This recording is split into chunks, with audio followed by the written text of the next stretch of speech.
Morning વિદ્યાર્થી મિત્રો, આજે આપણે ધોરણ 9th વિષય અંગ્રેજી એમાં યુનિટ 5 જોઈશું. તમારી પાઠ્યપુસ્તકમાં પેજ નંબર છે 47. યુનિટ 5 રાણી કી વાવ.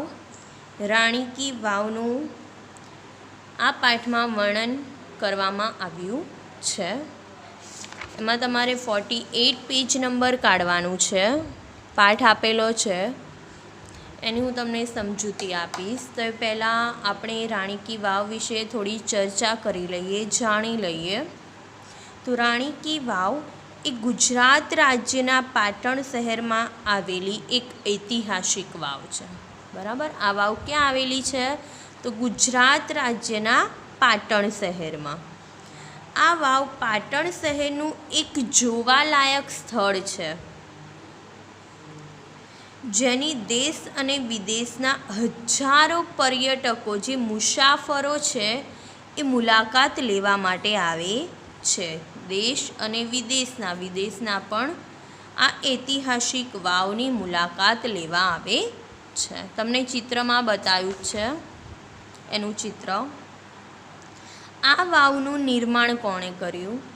તો આ વાવનું નિર્માણ ભીમદેવ પહેલાની પત્ની રાણી ઉદયમતીએ કર્યું હતું. આ વાવ કોણે બંધાવી હતી? તો ભીમદેવ પહેલાની પત્ની રાણી ઉદયમતી એ આ વાવનું બંધારણ તેનું નિર્માણ કર્યું હતું. તો હવે આપણે પાઠ જોઈશું. રાણી કી વાવ, ધ સ્ટેપ વેલ. સ્ટેપ વેલ એટલે પણ વાવ થશે. Is an approved site on the world heritage. Approved એટલે મંજૂર કરેલું, માન્ય કરેલું. સાઇટ એટલે કોઈ જગ્યા, વિસ્તાર. વર્લ્ડ એટલે વિશ્વ, અને હેરિટેજ એટલે વારસો, વિરાસત. હું તમને આના મિનિંગ લખાવીશ, પણ પહેલાં આપણે જે પાઠ છે એ સમજી લઈએ, પછી લાસ્ટમાં હું તમને મિનિંગ લખાવીશ. કે રાણીની વાવ, રાણકી વાવ એ વૈશ્વિક સાંસ્કૃતિક વિરાસત તરીકે મંજૂર કરાયેલું સ્થાન છે. It was declared by UNESCO at the world heritage committee. Declared એટલે જાહેર કરવું, અને કમિટી એટલે સમિતિ. કે યુનેસ્કોની વૈશ્વિક સંસ્કૃત સમિતિ દ્વારા તે જાહેર કરવામાં આવ્યું છે. જે યુનેસ્કો છે એ વૈશ્વિક સંસ્કૃત સમિતિ છે, એના દ્વારા આ વાવને જાહેર કરવામાં આવેલું છે. UNESCO has recognized the masterpiece as exceptional example of water management system. recognize એટલે માન્ય કરવું. માસ્ટરપીસ એટલે કલાકારીગરીનો ઉત્કૃષ્ટ નમૂનો. પછી એક્સેપ્શનલ એટલે થશે અસાધારણ. એક્ઝામ્પલ એટલે ઉદાહરણ, નમૂનો. કે યુનેસ્કો દ્વારા આ કલાકારીગરીના ઉત્કૃષ્ટ સ્થાપત્યને જળ સંચારણ પદ્ધતિના એક અસાધારણ નમૂના તરીકે તેને માન્યતા આપવામાં આવી છે. કે યુનેસ્કો દ્વારા જે જાહેર કરવામાં આવ્યું છે આ વાવને, એને જળ સંચાલન પદ્ધતિ છે એના એક અસાધારણ નમૂના તરીકે તેને માન્યતા આપવામાં આવેલી છે. It is a wonderful sample of technological development for utilising ground water resources in the single structure.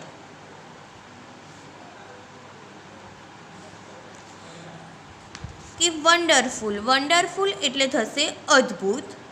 પછી છે સેમ્પલ એટલે થશે નમૂનો. ટેકનોલોજીકલ એટલે તંત્ર જ્ઞાનને લખતું. પછી આપેલું છે ડેવલપમેન્ટ. તો ડેવલપમેન્ટ એટલે થશે વિકાસ, અને યુટિલાઇઝ એટલે ઉપયોગ કરવો. રિસોર્સ એટલે સંપત્તિ, સંગ્રહ કરવું. અને સ્ટ્રક્ચર એટલે બાંધકામ, રચના, કે એક જ સ્થાપત્યમાં સંગ્રહ કરેલા પાણીના ઉપયોગ માટે તંત્રજ્ઞાનના વિકાસનો આ એક અદ્ભુત નમૂનો છે. જે સંગ્રહ કરેલું પાણી છે એના ઉપયોગ કરવા માટે આ તંત્રજ્ઞાનના વિકાસનો આ એક અદ્ભુત પ્રકારનો નમૂનો છે. It is also a unique illustration of breaking large species into a smaller volumes artistic presentation. Unique એટલે અનન્ય, અજોડ. પછી છે ઇલ્યુસ્ટ્રેશન એટલે દાખલો, ઉદાહરણ પૂરું પાડવું. સ્પેસ એટલે કોઈ જગ્યા, વિસ્તાર. પછી છે વોલ્યુમ એટલે વ્યાપેલો ભાગ કે તેની જગ્યા. આર્ટિસ્ટિક એટલે કલાત્મક, અને પ્રેઝન્ટેશન એટલે પ્રદર્શન, રજૂઆત, કે એક વિશાળ વિસ્તારનું નાના ભાગોમાં વિભાજન કરીને કલાત્મક રીતે રજૂ કરવાનું પણ આ એક અનન્ય ઉદાહરણ છે.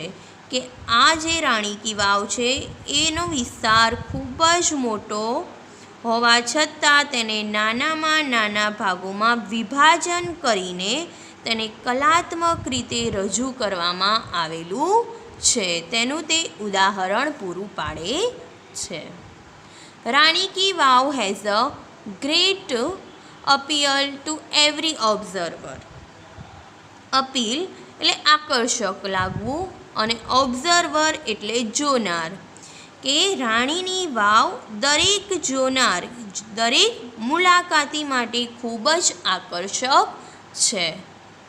તે જે મુલાકાતી રાણી કી વાવ જોવા આવે છે તેમને આ ખૂબ જ આકર્ષક લાગે છે. Queen Udayamati, the widow of king Bhimdev I, constructed this vow between 1022 and 1063 AD. હવે તમને પહેલાં વિદ્યાર્થી મિત્રો એવો પ્રશ્ન ઉદ્ભવિત થશે કે એડી એટલે શું. તો આપણે પહેલાં તમને એ સમજાવી દઉં. એડી એટલે એનું ફૂલ ફોર્મ થાય અન્નો ડોમિની. શું થશે? અન્નો ડોમિની. આ જે અન્નો ડોમિની છે એ બંને ગ્રીક શબ્દો છે, ગ્રીક ભાષાના શબ્દો છે. આપણે ઈસવીસન કહીએ છીએ તેને. શું કહેવામાં આવે છે? ઈસવીસન. ઈસવીસન એટલે ઈસુ ખ્રિસ્તના જન્મ પછીના વર્ષો એમ કહેવાય. એડી એટલે ઈસુ ખ્રિસ્તના જન્મ પછીના વર્ષો તેમ કહેવામાં આવે છે. કે જેનો અર્થ એવો પણ કહી શકાય કે ભગવાનના જે સમયનું વરસ કહેવાય એને આપણે એડી કહેવાય છે. એડી એટલે એનો ફૂલ ફોર્મ અન્નો ડોમિની કહેવામાં આવે છે. કે queen Udayamati, the widow of the king Bhimdev I, constructed this vow between 1022 and 1063 AD. કે આ જે વાવ છે એ રાજા ભીમદેવ પહેલાની પત્ની રાણી ઉદયમતીએ 1022 થી 1063 એડી દરમિયાન બંધાવી હતી. આ વાવની રચના કોણે કરી હતી? તો ભીમદેવ એકની પત્ની, ભીમદેવ પહેલાની પત્ની રાણી ઉદયમતીએ તેની રચના કરી હતી. કન્સ્ટ્રક્ટેડ એટલે રચના કરવી, અને વિડો આપેલું છે એટલે આપણે એનું ગુજરાતી અર્થ લખીશું વિધવા. Rani Ki Vav has become one of the most popular places to visit in Gujarat. Popular એટલે થશે લોકપ્રિય.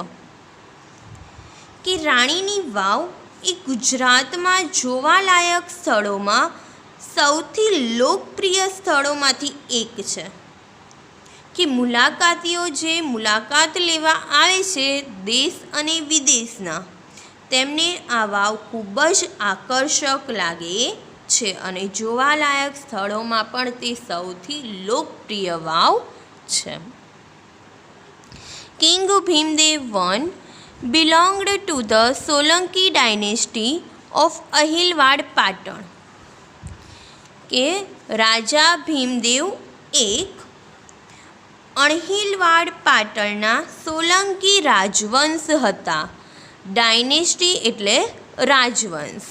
કે રાજા ભીમદેવ પહેલો એ અહિણવાડ પાટણના સોલંકી રાજવંશના ઘરાનાના હતા. After his death, Udaymati took up the project for solving the problem of water scarcity faced by the people of Patan. Project એટલે યોજના.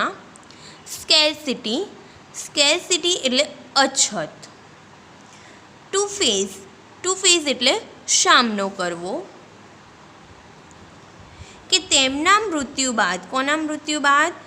કે ભીમદેવ પહેલાંના મૃત્યુ બાદ પાટણની પ્રજા માટે પાણીની અછતની સમસ્યાનો ઉકેલ લાવવા માટે રાણી ઉદયમતીએ આ યોજના હાથ ધરી હતી. કે રાજાનું જે મૃત્યુ થયું તો પાટણની પ્રજા માટે પાણીની અછતની સમસ્યાનો પ્રશ્ન ઊભો થતો હતો. એ પ્રશ્નનો સોલ્યુશન લાવવા માટે રાણી ઉદયમતીએ આ યોજના હાથ ધરી હતી. Unfortunately, the queen also died before the completion of the structure. Unfortunately એટલે કમનસીબે અને completion એટલે સમાપ્તિ. કે કમનસીબે આ સ્થાપત્યની રચનાની સમાપ્તિ પહેલાં જ રાણીનું અવસાન થઈ ગયું હતું. એ આ જે પ્રોજેક્ટ રાણી ઉદયમતીએ હાથ ધર્યો હતો એ કમ્પ્લીટ થયા પહેલાં જ તે રાણીનું અવસાન થઈ ગયું હતું.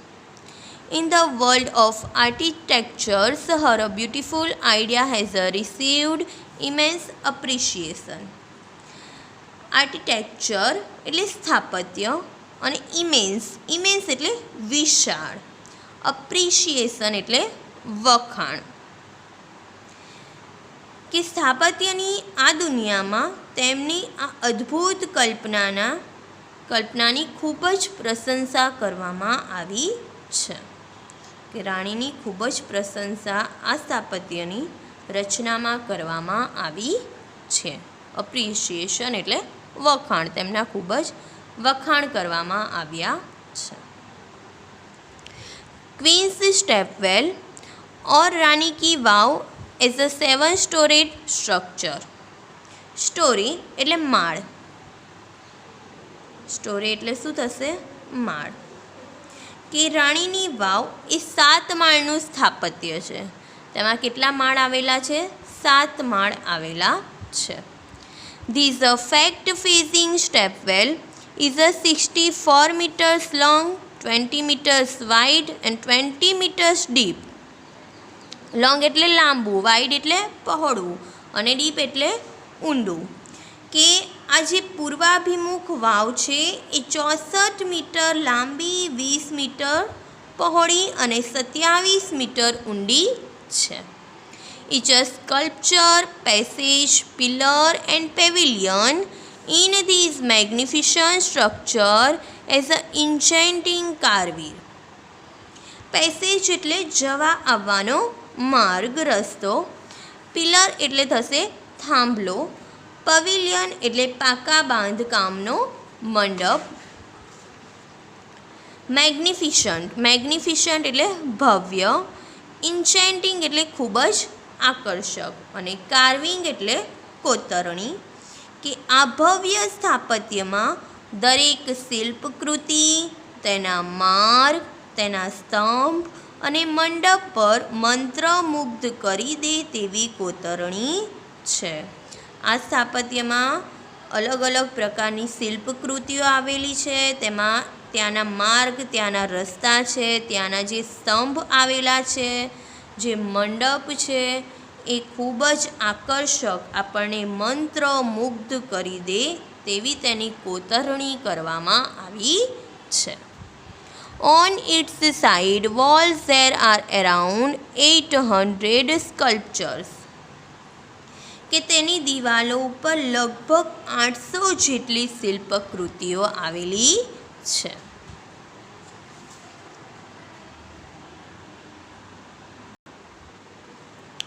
There are nearly 400 beast sculptures of different gods and goddesses in the wow at a present.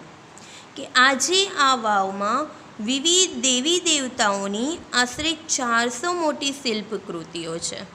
આ વાવમાં 400 મોટી શિલ્પકૃતિઓ વિવિધ દેવી દેવતાઓની આવેલી છે. This number would have been a many more in the past in the original sculpture. Original એટલે મૂળ, પ્રાચીનતમ. કે ભૂતકાળમાં મૂળ સ્થાપત્યમાં આ સંખ્યા તેની ઘણી વધારે પણ હોઈ શકે છે. Each story has a narrow corridor for the visitors to appreciate beauty and sculpture carving engraved on the wall. Narrow એટલે સાંકડું, કોરિડોર એટલે રસ્તો, વિઝિટર્સ એટલે મુલાકાતીઓ, બ્યુટી એટલે સૌંદર્ય, અને ટુ ઇન્ગ્રેવ એટલે કોતરણકામ કરવું.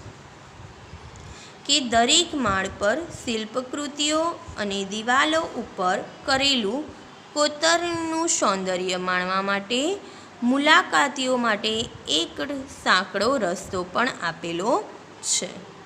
કે જે દરેક માળ ઉપર શિલ્પકૃતિઓ અને દિવાલો ઉપર જે કોતરણી કરેલી છે એને જોવા માટે, એ સૌંદર્ય માણવા માટે મુલાકાતીઓ માટે ત્યાં જવા માટે એક સાંકડો રસ્તો પણ બનાવવામાં આવ્યો છે.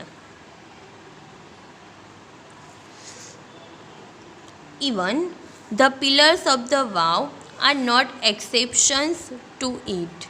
They display splendid artistic marvel on the stone. Exception એટલે અપવાદ, to display એટલે દર્શાવવું, સ્પ્લેન્ડિડ એટલે ભવ્ય, અને માર્વલ એટલે અદ્ભુત વસ્તુ. કે વાવના સ્તંભોમાં પણ કોઈ અપવાદ નથી. સ્તંભ પથ્થર પરની કલાની ભવ્યતા દર્શાવે છે. ત્યાંના જે સ્તંભો છે એ પથ્થર પરની જે કલા છે એની ભવ્યતા દર્શાવવામાં મદદ કરે છે. તો વિદ્યાર્થી મિત્રો, આપણે હવે આટલો એક પેજ જોયું, એના હવે આપણે મિનિંગ લખી લઈશું. તમારે એક ચોપડો કાઢવાનો છે, અને હું જે મિનિંગ લખાવતી જાઉં, બોલતી જાઉં, એ તમારે અલગ ચોપડામાં લખતું જવાનું છે.